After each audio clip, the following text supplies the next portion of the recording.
पैसा, गाडी, बंगला म्हणजे गुरुकृपा नव्हे. आयुष्यात येणारी अनेक संकटे आपल्या नकळत टळून जातात. ते टळलेले संकट म्हणजे गुरुकृपा.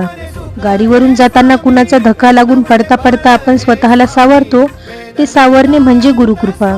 एक वेळचे जेवणाचे वांदे असताना मिळालेले 2 वेळचं पोटभर जेवण म्हणजे गुरुकृपा.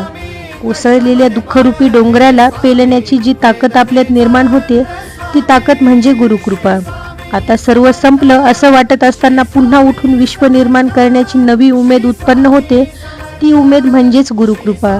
अडचणींच्या सर्व साथ सोडून गेले असता तू लढ, आम्ही आहोत सोबत, हे गुरुबंधूचे शब्द म्हणजे गुरुकृपा.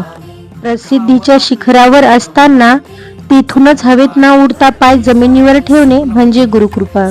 पैसा, गाडी, बंगला मिळणे म्हणजे सद्गुरु कृपा नव्हे, ते नसताना आयुष्यात असलेले समाधान म्हणजेच गुरुकृपा. श्री स्वामी समर्थ.